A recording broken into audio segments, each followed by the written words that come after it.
আমি কিছু কথা বলবো দর্শক এবং দর্শিতাদের নিয়ে। কে দর্শক কে দর্শিতা আমি আজকে আপনাদের সামনে সে কথাগুলো বলব। তার আগে বলতে চাই যে আপনাদের ঘরে উপযুক্ত সন্তান, ছেলে মেয়ে, ভাই বোন যাদেরই আছে তারা প্রত্যেকেই সাবধান। আপনার ছেলে কার সাথে মিশতেছে, কোন বন্ধু বান্ধবের সাথে মিশতেছে, আপনারা সেগুলো একটু লক্ষ্য করুন। কোনো নেশার চক্রের সাথে মিলিয়ে যাচ্ছে কি না, কোনো খারাপ চক্রের সাথে মিশে মিলিয়ে যাচ্ছে কি না, বা আপনার মেয়ে কোন বান্ধবীদের সাথে যাচ্ছে, কোন বন্ধুদের সাথে যাচ্ছে, কোথায় যাচ্ছে, কোনো আত্মীয়র বাসায় গেলে একা যাচ্ছে কি না, বাহিরে একা ঘোরাঘুরি করছে কি না, আপনাদেরকে সেটা লক্ষ্য রাখতে হবে। সবচেয়ে ইম্পর্ট্যান্ট হচ্ছে একটা মেয়ের ড্রেস আপ, শালীনতার সাথে ড্রেস আপ করে বাহিরে বের হচ্ছে কি না, উল্টো পরিধান করে বা এমনিতেও জামা কাপড় পরলে, থ্রি পিস পরলেও সেটা শালীনতার সাথে পরতেছে কি না, আপনাদেরকে সেটা লক্ষ্য রাখতে হবে।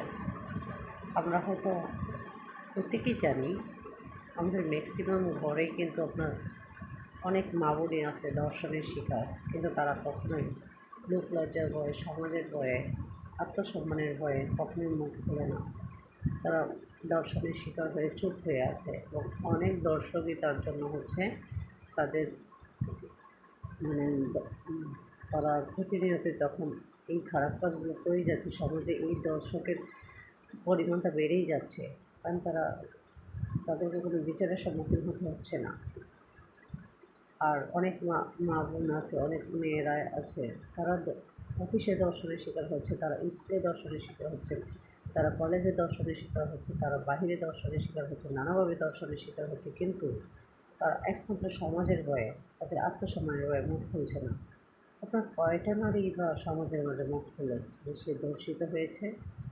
আর যে দর্শিত হয়েছে, যে সমাজের সবার সম্মুখে আসে, যে সে দর্শনের শিকার হয়েছে, আমরা সবাই তার ব্যাপারে বিচার চাই, কিন্তু বেলা শেষে তার দিকে আঙুল তোলা হয়, ছিছি দেওয়া হয় তাকে, যে সে দর্শনের শিকার হয়েছে। কিন্তু সেখানে কি তার কোনোই হাত ছিল?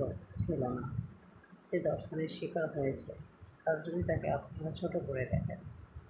ওকে, অনেক আপনার অনেকের সন্তান আছে, অনেকের মা আছে যারা দর্শনের শিকার হচ্ছে, কিন্তু বললাম ওই যে সমাজ সমাজের জন্য মুখ খুলছে না, এরকম লাখো লাখো নারী দর্শনের শিকার। আর লাখো পুরুষ দর্শন করেও পার পেয়ে যাচ্ছে একটাই কারণ, তাদের বিরুদ্ধে মুখ খোলার মতন ওই মেয়েরা দাঁড়াতে পারবে না। মেয়েরা দাঁড়াবে কী করে? ওই যে পরবর্তীতে তাদের দিকে আঙুল তুলবে, তার বাবা মার দিকে আঙুল তুলবে, তখন তাকে বেছে নিতে হবে সুইসাইডের পথ। তার জন্য আমাদের প্রত্যেককে সতর্ক হতে হবে, সচেতন হতে হবে যে আমাদের সন্তান কার সাথে মিশতেছে, আমাদের সন্তান কোথায় যাচ্ছে।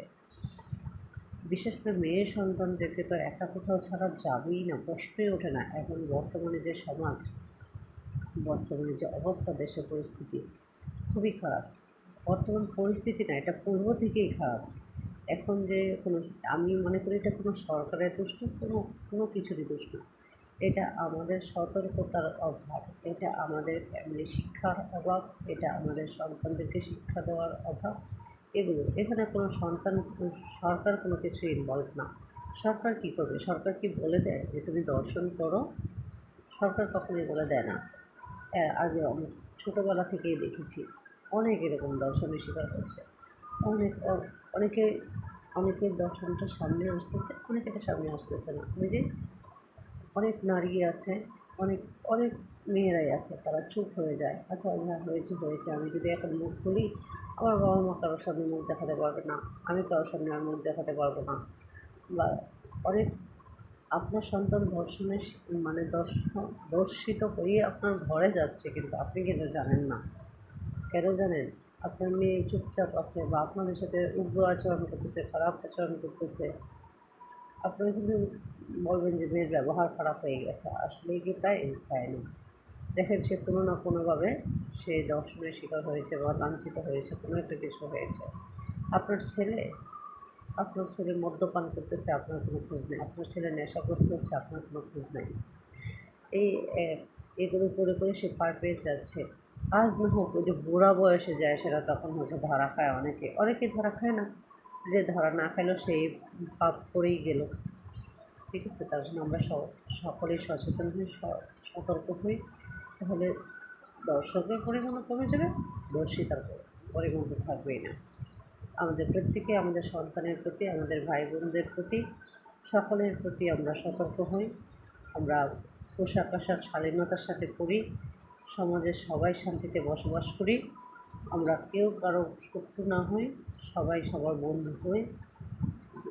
সবাই ভালো থাকবেন। শুভরাত্রি। আল্লাহ হাফিজ। আসসালামু আলাইকুম।